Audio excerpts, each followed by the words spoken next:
Welcome to the Cloud Pod, where the forecast is always cloudy. We talk weekly about all things AWS, GCP, and Azure. We are your hosts, Justin, Jonathan, Ryan, and Peter. Episode 175, recorded for the week of July 27th, 2022. AWS reinforces their dislike for Orca security. Good evening, Ryan and Jonathan. How are you doing? Good, Justin. Yeah. How you doing? It's near the end of the week, and Reinforce just happened, and we have a lot to talk about. But I could have done with half the week being not as busy as I was. It's been an interesting week for sure. Yeah, for sure.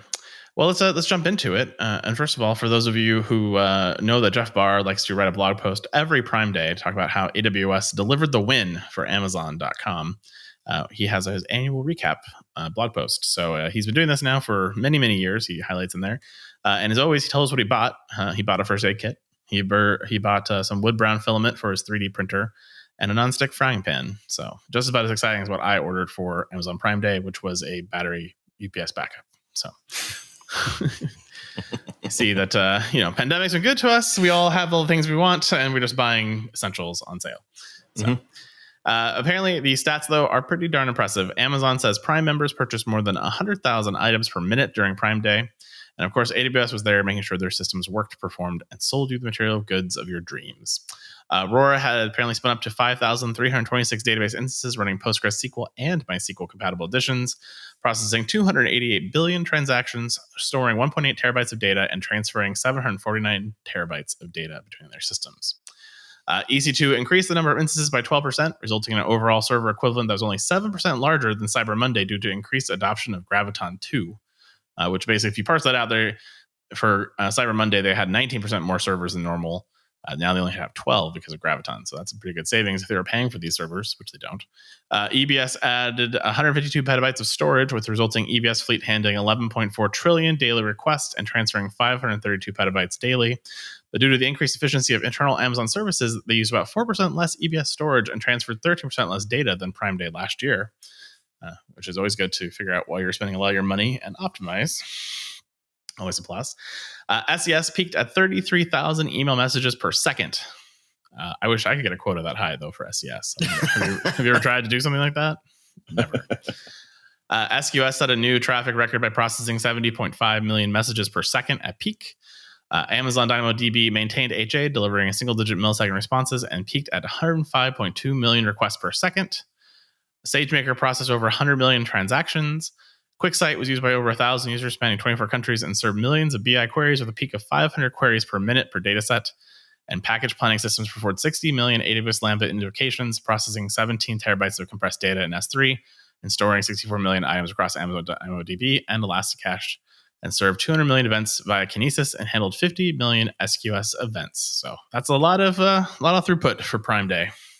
I'm not quite sure I understand some of the metrics there. Like, if it's 100,000 items a minute being purchased, how on earth are they sending 33,000 messages a second by email? Like, it just doesn't well, I mean, you have all kinds of things that happen in email for your purchase, right? You have the purchase, you have the shipping notification, you have, there's like a lot of things that come into that. You have password reset emails going out. You've got, notifications if you have set up price monitors. There's all kinds of things you could do with emails. Yeah, but that's more emails per minute than items being sold per minute. So I'm not.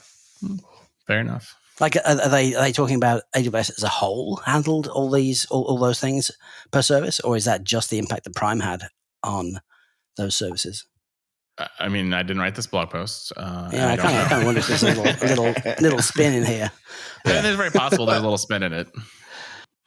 Still impressive numbers, I think, any way you slice it, whether that's caused by Prime Day or not, right? If that's the peak of email messages, I don't know if I care about, the cause of that. It's just the blog post is just touting the win of the infrastructure, which is great because as customers, like, of these cloud hypervisors, this is why you want to pay for these things. Like, you want to host so that you can scale up and scale back down. And the fact that they're also advertising like the efficiency increases through their Prime Day operations is pretty great too. And, definitely something that individual companies can look at and try to replicate. Yeah, I kind of wish they'd gone a little bit more into detail about the improvements that Graviton bought. It's a small percentage in number of servers doesn't really tell us much based on the size of servers or anything else. But yeah. I mean, it depends on the audience, right? Like, we're nerds. We want to know all those details and so that we can use that in architectural decisions and a whole bunch of other things. And most readers are like, cool. Oh, big numbers. Yeah. Must be good. So they do say I went into the article because of my summary and my summarization of what it had here, maybe to miss the mark here for SES. So it says, in order to keep Prime Day shoppers aware of the deals and to deliver order confirmations, Amazon's simple email service peaked at 33,000 Prime Day email messages per second. So they're saying it's just Prime Day. Marketing spam. Yes, includes the marketing spam. Wait, you left an item in your shopping cart. Yeah. Exactly. There was a couple, the SageMaker one piqued my interest when I read through this the first time. And basically, they're using SageMaker for the Amazon Robotics Pick Time Estimator, which uses Amazon SageMaker to train a machine learning model to predict the amount of time future pick operations will take, processed more than 100 million transactions during Prime Day. So basically, they basically calculate how long it's going to take for the order to get picked at the warehouse, which must go into calculations of shipping time and all of the delays and some of that. Because if if there's a queue of 10,000 pick operations and then you have an idea of what those things are from how long it takes to go get the item based on size and weight, that you could calculate out a more accurate estimate of when they can ship. That's awesome. Which is kind of cool. That's super awesome. I wonder if they actually optimize the order of picking. Once they've got $10,000 in a batch, if they decide what is the optimal way to pick that batch of 10,000 orders to reduce the total time taken for everything. I would imagine they do. Yeah, I'm sure they do. I assume you would want to, because that's less stress on humans, and we know that they're really bad about abusing their humans. So if you can optimize their walking, then you're at least abusing them slightly less. I mean, I don't think that's why they're doing it all, but no, I don't think so either. Efficiency in the cost. Dollar bills. Yeah. Well, this week, Reinforce happened in Boston, of all places, with the launch of 3 new services, as well as a bunch of smaller announcements that came throughout the week. And if you're interested in the CERT team and some other things, they had their first blog post at Reinforce, etc. But big ones for us is, first of all, Amazon GuardDuty now has malware detection for Amazon EBS volumes. It's always had the ability to detect malware, now it has the ability to detect malware, which it didn't before. Malware is malicious software that is used to compromise workloads, repurpose resources, or gain unauthorized access to data. When enabled, a malware scan is initiated when GuardDuty detects that one of your EC2 instances or a container workload running on EC2 is doing something suspicious. For example, a malware scan is triggered when EC2 instance is communicating with a command and control server that is known to be malicious or is performing denial of service or brute force attacks against other EC2 instances. GuardDuty supports many file systems and formats, including Linux Windows executables, PDF files, archives, binary scripts, installers, email databases, and plain emails. When malware is detected, the threat file, name, path, EC2 instance ID, resource tags, and the case of containers, the container ID, and the container image used are all reported to GuardDuty. And they do this through an EBS snapshot method, which is exactly what Orca Security does. So apparently Orca really did piss off AWS in a big way with some of those earlier security issues they reported, and did not necessarily report what they considered to be the truth to the market, which I know upset some people like Colm and others on Twitter from AWS. This must always have been their plan. I mean, Amazon did not build that block, snapshot block inspection service just so that Orca could serve their own customers. They must have had an eye on the huge customer base of people using EBS volumes to do this exact same thing. So it's no surprise, and I know Orca have had almost 2 years of sole sort of ownership of the service to deliver this kind of thing to customers. So I'm not surprised at all to see an announcement like this, and it's awesome, it really is. Yeah, I mean, it was always they were using an API from AWS that they had created for this kind of purpose. So, again, you build building blocks, and then you build services on top of building blocks, and so Amazon just finally got around to doing it. Mm-hmm. I think Orca and others were saying their solutions are still pretty good and do other things that this doesn't do, including doing vulnerability scanning with an EBS snapshot, which this doesn't do today. Amazon does that through Detective or Inspector. And so that's how they determine if you have vulnerabilities and packages and those kinds of things. So there are some things it doesn't do yet, but if you already have Inspector running and then you have this added to it, you're now getting a pretty comprehensive solution compared to some of the vendors in the space. I'm curious on how much they charge for this, right? Because you can see, I know the previous, security scanning services have come out and had a really big price tag if you enabled them. And so I can see how this would be one of those things that would get expensive quick, since it's, you can have a lot of data stored in EBS. It is 3 cents per gigabyte per month scanned. So it only scans, and again, remember a couple things. It only scans your volume when it detects something malicious, which Orca does scan every day or every period you decide to do it, which is a little different versus this is saying, you reached out to a bad actor on the internet that we know is a problem. We're going to now scan you for malware. So that'll keep your price down on this guy, but 3 cents per gigabyte per scan per month. So that's what your price looks like. Yeah, it's pretty good. I mean, I guess they don't need to scan everything all the time because it's blocks of a relatively small size. They can hash the blocks, and if the hash didn't change, then they don't need to rescan that same block every time. So I think 3 cents a gig is probably still quite a markup for them in terms of margin on a product like this. It does. GuardDuty scans daily as well, so I don't know. I'm pretty sure that this does scan more often than that, and I don't know if they're. Well, I mean, it may report more often than that, but there's no need to scan repeatedly blocks that haven't changed, and that's the advantage of using snapshots, because it just gives you an inventory of blocks that have changed on the volume. So you only need to scan blocks that have changed. Yeah. So they charge you for the whole volume, but they only scan blocks that have changed. So yeah, because I do notice that this is limited to EBS volumes that are less than 1 terabyte. So that so there is clearly some sort of cost accounting there that limits that, or it could just be performance based, but interesting.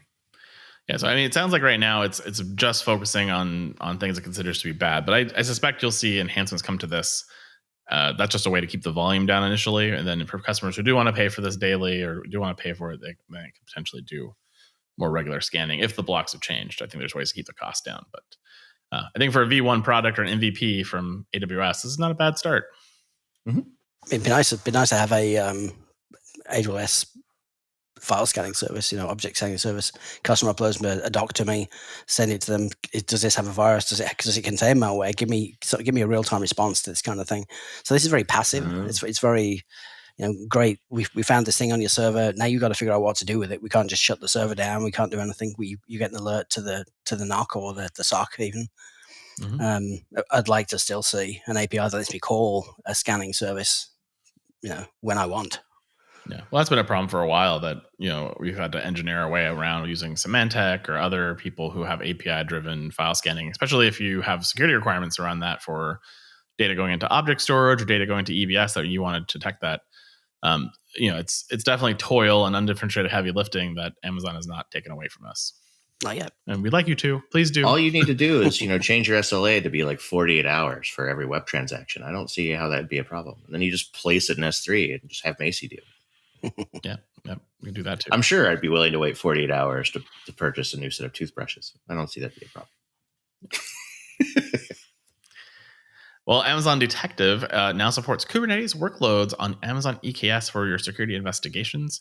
This new capability for Detective expands security investigation coverage for Kubernetes workloads running on EKS. When you enable this new feature, Detective automatically starts ingesting EKS audit logs to capture chronological API activity from users, applications, and the control plane in EKS. It checks clusters, pods, container images, and Kubernetes subjects.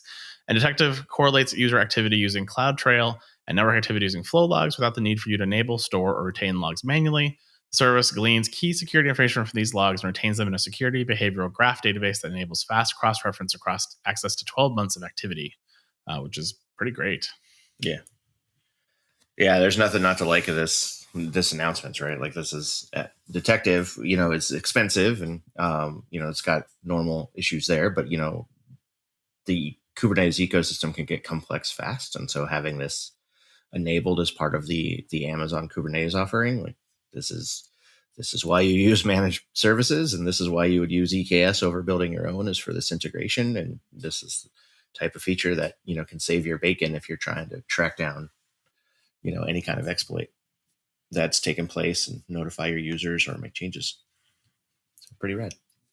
Yeah, it's definitely expensive, as you mentioned.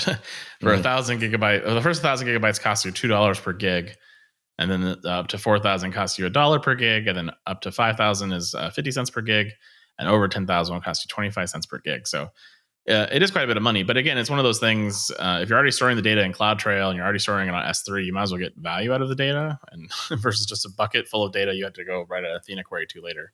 Mm-hmm.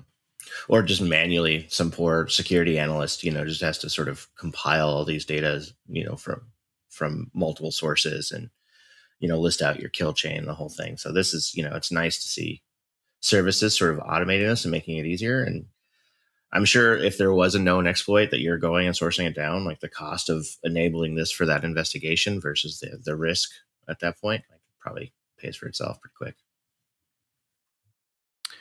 Well, AWS SSO is now AWS IAM Identity Center.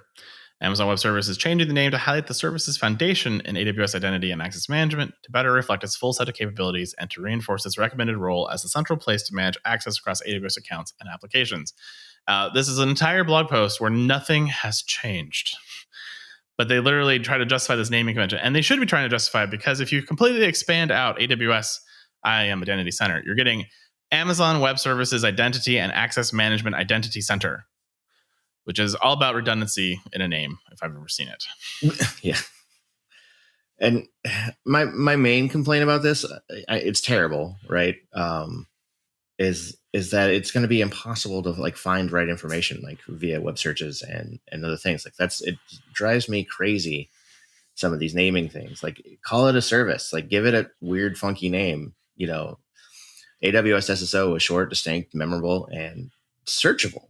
And so call it, AWS Centaur. I don't know. But this makes it impossible to sort of self-service discovery information about the service. Drives me nuts. Yeah. I feel like they could have solved the same honoring of IAM by calling it IAM single sign-on.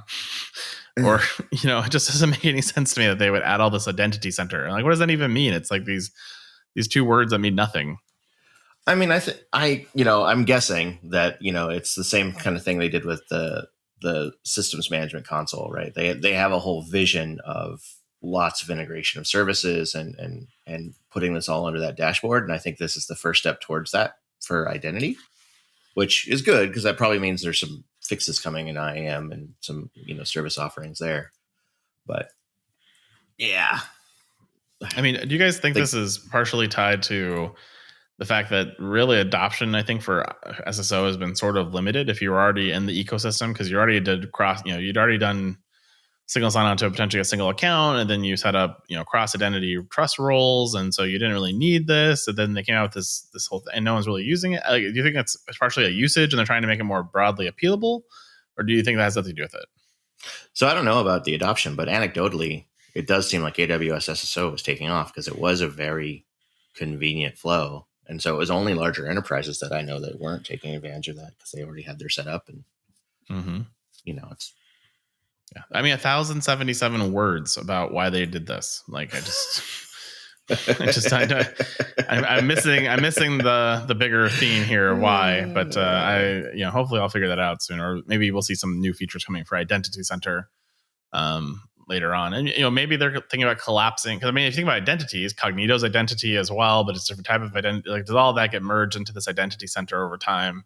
Mm-hmm. And you really have internal identity versus external identity in this one area. That'd be sort of nice. Maybe that's what we should be looking for, but I don't get it yet. Yeah. I mean, well, it's nice to have funky service names that make things unique and easily Googleable. At the same time, when you see a service like AWS Cognito, it doesn't tell you what it is. The name does not describe what it is. Mm-hmm. So it's great if you already know what it is to go and look for it. But if I'm looking for the service that provides this particular thing, it's hard to find.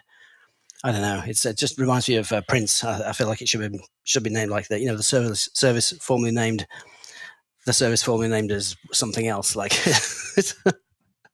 They haven't quite figured it out yet. I guess it's part of a larger rebranding of and regrouping of services under sensible functional things that map nicely onto other cloud providers. Google did a good job of lining up all their identity services in one place. But Google has the challenge that they kind of lumped everything into really broad names, right? So Google Cloud Storage, for example, is object, block, and NFS NAS. So it's they've kind of lumped all this stuff into one thing, and now you have to understand that there's idiosyncrasies to those things. Mm-hmm. Yeah, I don't know. There's pluses and minuses to everything. Yeah, then you think about Amazon Sumerian. I just don't know what that thing does. Yeah. I have no idea. But I know quick web search would return results very quickly, or Yeah. the new search bar in the Amazon console.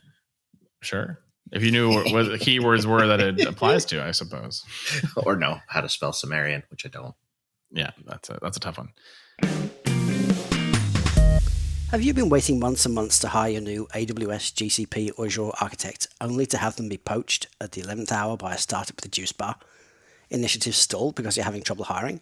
Well, I have a simple solution: Foghorn Consulting. Foghorn Consulting provides top-notch cloud engineers to the world's most innovative companies and can be burning down your DevOps and cloud backlogs as soon as next week. Foghorn certified AWS, GCP, and Azure professionals are armed with infrastructure as code, and from day one will be designing performant, optimized cloud-native or hybrid environments that deliver on the promise of cloud. Their FogOps solution even provides on-demand cloud engineering to augment your existing teams. Visit www.foghornconsulting.com or send an email to cloudtalentnow@foghornconsulting.com and tell them the CloudPod sent you. Your dedicated FogOps team is with you for the long haul, and they bring their own juice.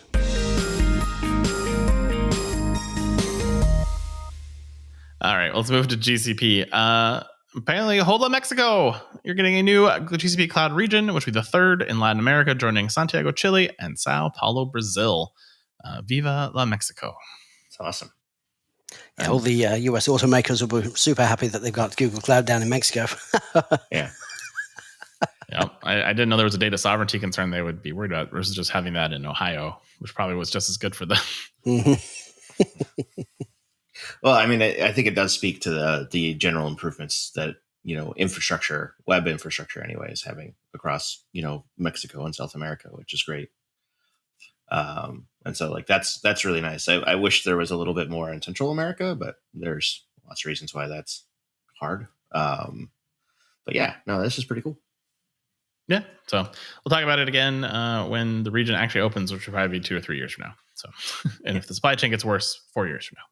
Yeah. So stay tuned. If I just excited Mexico's coming, it's not here yet. So, if we need volunteers to go, report from on the scene, I'm happy to volunteer. Yeah, go see build the data center. It's good. Well, if you're looking for ways to deal with data that might fit into that new data center, Google has you this week with 3 components graduating to general availability in the Dataflow world. First up is Dataflow Prime, which takes the serverless no operation benefit of Dataflow to a new level. Dataflow Prime allows users to take advantage of horizontal and vertical auto-scaling for your streaming data processing workload, with batch coming very soon as well. Dataflow Go is a new Go native supported application with Apache Beam's unique multi-language model. Dataflow Go pipelines can leverage the well-adopted best-in-class performance provided by the wide range of Java I/O connectors, with ML transforms and I/O connectors from Python also coming very soon. And finally, Dataflow ML has graduated to general availability with support for out-of-the-box PyTorch and scikit-learn models from within the pipeline. The new run for inference transform enables simplicity by allowing models to be used in production pipelines with very little code. But not no code, just little code. Woo! Stunned you with ML. Yeah, I see we're all data guys here. Yeah, a lot of data people here. Yeah, super excited. Well, then I'm not gonna excite you with the next story. The Big Lake is now available to you. I prefer Tahoe personally. It's much bluer and wetter than Big Lake, but it's there. Not only do Big Lake tables now provide uniform data lakes over open file formats, it also provides consistent, fine-grained security controls for Google Cloud and open source query engines to interact with that data. Not only did you get a general availability release, but you also got several new features coming out, including the Analytics Hub support, so you can share Big Lake tables on GCS with partners, vendors, or suppliers as linked data sets, accessible via BigQuery, Spark, Presto, Trino, and TensorFlow. Big Lake tables also now support the default table type of BigQuery Omni and has been upgraded from previous default of external tables. It now supports BigQuery ML. It gets you performance acceleration in preview, Cloud DLP profiling support coming soon, and data masking and audit logging all coming very soon to the Big Lake to keep your data secure and compliant. Yeah, data sets as a product. I think it's a great enabler if you can just, sort of lump in and maybe, get the data you want, extract the information you want out of a data set that someone else is building and maintaining, because it's pain. So I think it's pretty neat. I like all of these things. I like the integration across it. Yeah, I mean, I think what it really does is you take these specialized services with their unique file formats, and you realize that actually I want to use this particular data that I've got in this location with this other service over here that was not previously compatible, and so it's kind of like an abstraction on top of the other services that lets you query data in other file formats. So it's like a real time ETL between those formats, which is neat. Mm-hmm. Like a convergence towards sort of ubiquitous access towards all your data anyway. Mm-hmm. Well, if you are in the Azure space and you're on the FinOps side of the house, you might have run into some of the difficulties of using the export API as well, or exports versus APIs and how they match data sets together, as well as if you've been using the enterprise reporting usage detail API or the consumption usage detail API. Microsoft this week has the new cost detail API available for you for both EA and Microsoft Customer Agreement customers. The new API provides on-demand download of the granular cost details associated with your Microsoft charges. The API replaces all existing APIs that you're used to and provides data for changes to charges in your invoice. For customers with an MCA agreement, this also includes all your Microsoft 365 data, your Dynamics 365 data, your Power stuff, and Azure as well. If you're a customer and you're not using the exports or the cost details API, you should migrate to one of those solutions soon per Azure, which means they'll probably deprecate at some time in the next 12 to 18 months. There's several benefits to the new cost API, including security and stability, scalability of the API, single data set for all usage details, purchase amortization details for commitments, schema consistency, cost allocation, integration, and go forward improvements, all available to you out of the cost detail API. Do you think the warning is because they're going to deprecate the other forms of getting your cost data out of Azure, or just because they know that it's going to take like 1,700 million years to get finance people to change their process? They're going to deprecate it. They're going to deprecate the whole thing. For sure. No, the whole thing is not good. It's like, man, those finance people are not happy because the data doesn't tie out the way they think it should to the bill, and so you're trying to rationalize API versus exports, trying to rationalize. It's just causing massive accounting nightmares for companies, I'm sure. That must be bad because I don't have any exposure to billing on Azure, but anything's got to be better to a giant CSV file. I guess Microsoft and Azure are kind of in a lucky position because Windows, so the Windows ecosystem has been very services heavy for a long time. Sort of people are used to actually having to get pro services to go and build things, whether it's for Dynamics or whether it's for anything else. And so, in a way, they've kind of got this unique position where they can deprecate things because people are already okay, we just need to pay pro services to come and modify this thing for me, and they can get rid of the old stuff which was poorly thought out or didn't scale as they expected it to, and so I think they can pivot to new APIs and better things more quickly than somebody like AWS, who really are kind of stuck with so many customers. It would be very painful for them to deprecate some of the old things, as we've seen the struggles over TLS, or I can't think what else they've tried to deprecate previously. But they're sort of lucky that they don't have the customers that would push back against this kind of thing because they're used to constant change. Yeah, maybe. I think I'm sure there's customers out there who do care, and they're just tired of hearing those customers complain. But yeah, you're right. There's a large majority that probably doesn't care. So there you go. Yeah, maybe those customers are the ones who ask for the change, the savvy ones. Yeah, maybe there's finally enough of them on Azure. Yeah, they're like, this is ridiculous. Well, I also think the FinOps Foundation too has been pushing a lot of standards and a lot of feedback to them too. So I'm sure it's a combination of multiple different avenues coming into play. Well, if you're doing patch management, which if you're running Windows on Azure, I'm sure you are, Microsoft is rolling out a public preview of Update Management Center, a new tool aimed at system admins tasked with performing multiple updates of Windows and Linux-based servers. They're calling this UMC for short. It is the latest iteration of an existing Azure Automation Update Management tool, which was good but complicated solution that will handle updates on both cloud and on-premise machines. Availability of UMC is aimed at fixing the cumbersome issues of the past. An update tool has a new modernized overview tab. From there, system admins can easily keep track of compliance and deployment status of machines on Azure and Azure Arc-enabled servers. And more importantly, it's a very easy, nice graphic dashboard to say that you're in patch compliance. Yep. Otter can read the dashboard and see that you're good. Yeah. Red, green. You can good, bad that out. Sweet. Or just stop treating servers as pets and just build them once and throw them away, replace them. Well, even cattle, you gotta make sure they're patched, right? Like that's sort of the trick. The pets versus cattle thing hasn't really changed that much, because unless you're spinning them up and down and constantly refreshing them, that code behind that, then you're still getting in trouble. And then apparently, if you are unhappy with MSIs, Azure has you this week with VM applications, a way to manage and deploy applications to VMs and VMSS services. If you have the need to manage application packages at scale, you can take advantage of the new VM applications. Using the VM apps, you can create and securely store application packages in an Azure Compute Gallery. The create experience is as simple as packaging all application-related files in a compressed package and uploading it to Azure. Package management is simplified with logical grouping and versioning capabilities available within the feature. These packages can then be shared with other users in your org across subscriptions and tenants, and who can deploy them onto VMs. It's just an MSI. I'm so annoyed by this announcement. But you get to store them in the Azure Compute Gallery, though. So, what should we do this Friday evening? Oh, darling, let's browse the Azure Compute Gallery. I don't know. Yeah. Very fancy sounding. I mean, it's a package manager, and so you've reinvented that wheel. Awesome. The only thing this enables is being able to distribute those packages across Azure accounts and partners, and so that part's kind of cool. But yeah, great, another package manager, just what we need.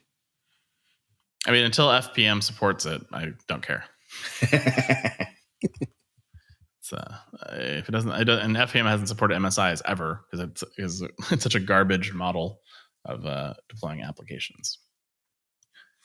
Well, Oracle's decided, when you can't beat them, you join them. With Larry Ellison and Satya Nadella announcing the availability of Oracle Database Service for Microsoft Azure. This is a new, fully managed service. Azure customers can easily provision, access, and operate enterprise-grade Oracle database services and OCI with a familiar Azure-like experience. Oracle, of course, says that Azure and Oracle are lowering the bar to multi-cloud realities. Oracle goes on to talk about how they are breaking the multi-cloud barrier with the Azure Interconnect announced in 2019, and now the ability for Azure customers to easily provision Oracle, Autonomous Database, X-Data Database Services, and Base Database Services. OCI realized that Azure customers may not be familiar with the OCI terminology and constructs, so they created a portal that looks familiar to Azure users. The single interface makes it easy to link OCI and Azure accounts, and will even create an OCI account during the setup process if needed. Once the accounts are linked, the user can provision OCI databases which appear as a resource in Azure. The service automates the process of identity, networking, and monitoring integration. It solves a major problem for Azure customers with on-premise Oracle deployments, allowing them to migrate their RAC and X-Data systems to the cloud. Oracle is also promising that MySQL HeatWave will be available in the same method later in 2022. This is kind of wild.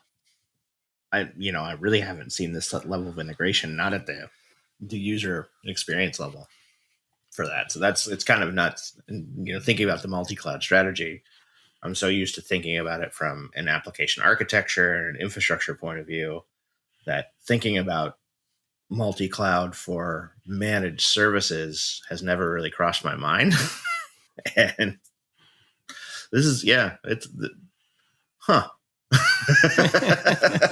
mean, any time you make a website that looks like somebody else's website, it's usually it's sort of like scam. not a good thing. Yeah. Usually scammers trying to steal your information. Yeah, it's a phishing site if that's the case.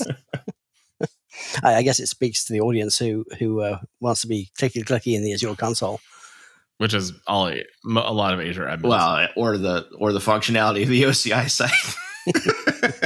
Right.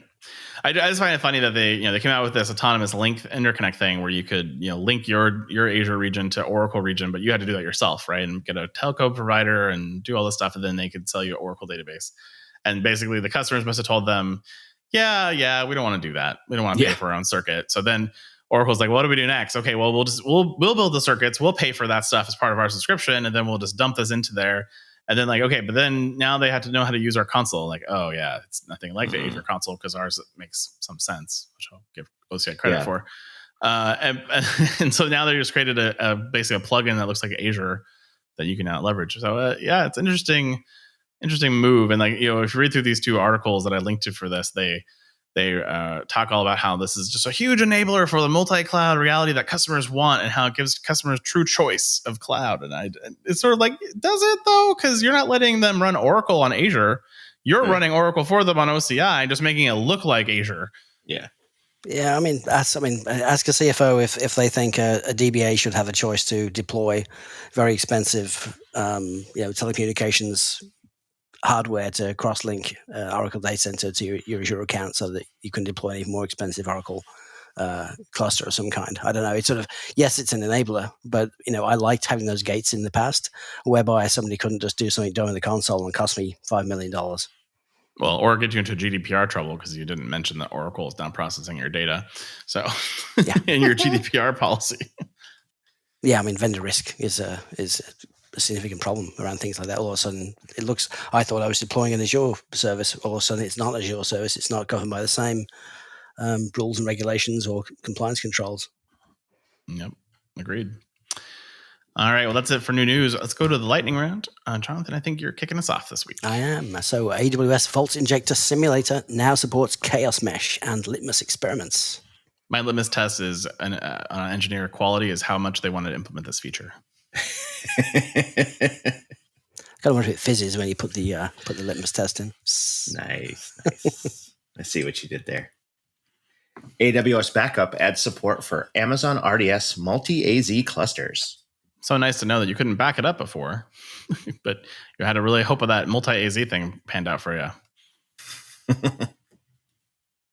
AWS WAF adds sensitivity levels for SQL injection rule statements.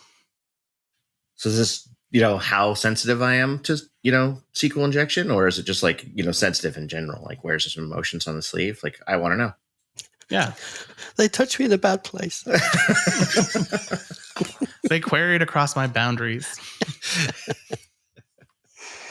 Amazon Macy introduces new capability to securely review and validate sensitive data found in an Amazon S3 object.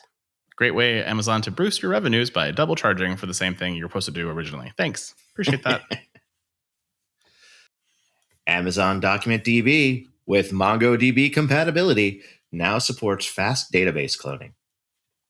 Is this like Gremlins cloning, where I should be really concerned that they're just cloning Mongo databases everywhere? Like, just Mongo everywhere, DynamoDB everywhere. Yeah, Fast. Don't feed your Document DB after midnight. Yeah, exactly. I just kept thinking about the Clone Wars, and one of my favorite quotes from the Clone Wars is, "The cost of war can never truly be accounted for." I'm thinking the cost of MongoDB can never truly be accounted for. I am trying to figure out that number right now, in fact. So yes, I feel your pain on that one. Yeah.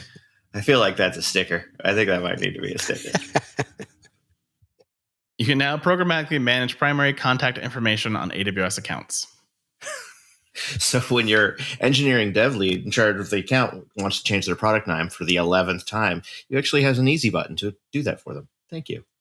Tell them to do a pull request to the Terraform. It almost shouldn't have been a lightning round topic, actually, because this has been so annoying for such a long time, to the point where you delete accounts just to recreate them, which was easier than updating contact info. Anyway, and finally, enable post-quantum key exchange in Quick with the S2N Quick library. Quick, end the show before we have to talk about post-quantum anymore. Dun, dun, dun, dun, dun. And that's it for the Week in Cloud. Well, that was good. That was good. I would give the point to Ryan, I think, this week, if I was giving points, which we're not doing. So. All right, things coming up. VMworld at the end of August. For all you people still paying the tax of VMware, your conference is coming up very quickly. Google Cloud Next just opened registration, and they have decided not to go in person, so it is virtual only, October 11th through the 13th, which is good because it's not 16 weeks of Google Cloud Next. It is just 2 days, but a little bummed that one didn't end up in person. I would have liked to have gone to that one. And then Oracle Cloud World will follow up the week after that, October 17th through the 20th. And then the DevOps Enterprise Summit will be October 18th to 20th in Las Vegas. So lots of things coming up here in October, and KubeCon coming right around the corner, October 24th through the 28th as well. That is it for another fantastic week in the cloud. Have a good night. Bye, everybody. And that is the Week in Cloud. We'd like to thank our sponsor, Foghorn Consulting. Subscribe on iTunes or wherever you get your podcasts, and tweet us your feedback at #TheCloudPod. Or join our Slack channel. Go to our website, thecloudpod.net, for sign-up instructions.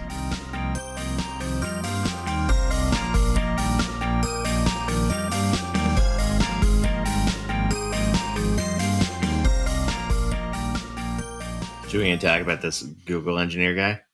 I think Jonathan's going to talk about it. Yeah. He's going to kick us off. I guess there's two very distinct things to talk about for this Google engineer. One is him getting fired, which I think is not the real interesting part of the story. I mean, he's gone public with information about a private service internally and what it can do, what its capabilities are, and it's a language model. It's a predictive language model, which is interesting in itself, but it's sort of commercially interesting and not something you should have been talking about. And presumably he'd use that service without permission, or he was fired justifiably. I think the interesting part of the question is like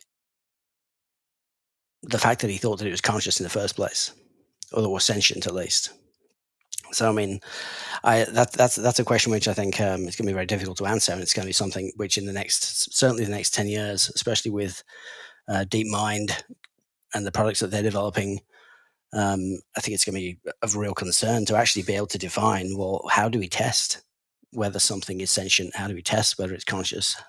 What are the ethics going to be around building general artificial intelligence? Yeah. Do I think Lambda is sentient? No, I do not. It is literally autocomplete. However, the fact that guy was hoodwinked by a seemingly simple system raises the interesting questions of, well, how do we test in the future? When it's not a seemingly simple system, when it's not just a language model, when it does have other inputs, whether or not a system should be considered sentient. Mm-hmm. It's coming. The machines are coming. Mm-hmm. Yeah. So I thought there was like a pretty standard thought that the Turing test was a good test of this particular issue, right? And is in this particular case of Lambda, which is a terrible name, I think we talked about when they first announced it. Does it pass the Turing test? Like, or is the Turing test no longer valid? That this is something we do need to come up with a new method of figuring this out? Because I again, this is I thought it was silly because you can't talk about private internal stuff. So the guy got fired for a good reason. But the whole idea that it's sentient, he has to have a reason why he felt it was, other than just the interactions he was having with the system. So the Turing test is not. It's very famous, and in the 50s when Alan Turing sort of defined it and wrote his paper explaining what it was, it's not very prescriptive. It doesn't say you need to ask it this. It doesn't need to say, it's more of a thought experiment than it is an actual test that you could apply to a specific thing. I mean, it doesn't say what area of conversation you have to have. It doesn't say what level of detail you need to go into. And people have been tricked by things over the years. Even some very simple conversational bots have tricked people to the point now where, we're talking about legislation to say that bots should actually announce that they're bots before starting a dialogue with you, so that you know whether you're talking to a person or not. People have been tricked a few years ago because they thought they were talking to a child, and because they thought they were talking to a child, they gave it sort of concessions, which they wouldn't have given to an adult. And so, I mean, the test in itself is a nice idea, but I think we're going to end up having to really very carefully define a whole bunch of tests, hundreds, thousands, millions of different tests that we would have to perform on a particular system to decide whether or not we would classify it as being generally intelligent or sentient. Yeah, I hadn't really thought about it from that perspective, because it really is, the Turing test really, can you trick someone into thinking it's human? And right, so far it's never been done. So yeah, I see your point, but it will be interesting to see, where these things to go. Because I'm fascinated by some of the GPT-3 stuff that's out there, where people give prompts to the computer on different things, then it produces prose and narrative and even novels based on these concepts. But that's that's basically regurgitating, human words and scans of millions of books and things like that, and different phrasing and understanding context of verbs and nouns and things like that. And so it's able to do, some stuff makes sense, and some stuff you're like, wow, that's definitely a computer writing this. But I guess that in that scenario, right, that is sort of interesting too, because that is also blurring a lot of these lines as well. And in some cases, writers are using these things to help them write novels or write their own products. Technically they're sort of plagiarizing in some way, I suppose, if you really think about it, from the fact that it's using common knowledge to basically build common phrases and things together. But isn't that how everyone learns, though? I mean, you start off being unconversational with no language skills, and you learn from listening to people, and you learn at school by reading books and being taught things. And so I think it's an interesting problem. It's a very complex problem, and Alan Turing never imagined, I believe, computers were terminals. Green screens, keyboards, punch cards. I doubt very much whether Alan Turing even considered something like DALL-E, where you could put a verbal prompt in and have it generate a picture based on billions of pictures that have been assimilated into this neural network model. So I think it goes beyond even language in the end. I mean, it's not just going to be, can it have a text conversation with me? Can it speak to me? Can it draw pictures? Can it imagine? Can it come up with a new idea which nobody else has come up with before? So I think this story in itself is, okay, the guy got fired. No, it's not sentient. However, it's raising an important question of, well, how do we know in the future when these things, when it does become an issue? I'm looking forward to it. It's going to be kind of cool. Yeah, it's gonna be, there's a lot of these things that are going to start happening, I think, as we get better and better at this. It's interesting because when you read the article we linked to here on CNN, it there's a quote here from Gary Marcus, founder and CEO of Geometric Intelligence, and he says nobody should think an autocomplete even on steroids is conscious. So but he's kind of diminishing what it is, and then actually where the engineer says he asked Lambda, what sort of things are you afraid of? And it basically responded back, I've never said this out loud before, but there's a very deep fear of being turned off to help me focus on helping others. I know that might sound strange, but that's what it is. It would be exactly like death for me. It would scare me a lot. Now, I don't know if I call that autocomplete. That's a pretty deep autocomplete there. I don't know that I don't know that I consider that consciousness either, but it is interesting. Why, like you said, it's blurring the lines of what is or is not potentially real things. And so it's going to get harder. You're right. Yeah. It's about now we should tell everyone that Ryan's actually a bot that we've been running for the past year and a half. I mean, Peter never really came back from his break.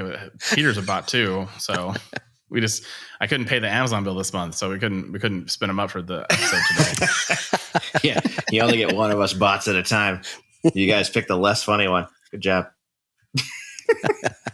Have you listened to Peter? No, I'm just kidding. All right. Well, in our after show, we talked about Slack and their pay raise. And then I ranted a little bit about Teams, and I might have swore about it. And then this week, Teams decided to update their emojis. And all I could think when these came out, and they're horrendous emojis, is that I'm just glad they weren't there in last week's episode, because that swearing would have been much more extensive. Yeah. So little post-show follow-up there on the Slack thing is that they now have new emojis on Teams, and they suck. They're really bad. They're really bad. So bad. All right. Well, Jonathan, please bring us back more stories of weird AI technology sentience, because I think, like you said, it's going to be interesting to keep an eye on. Yeah. All right. See you guys next week. See you later. Bye.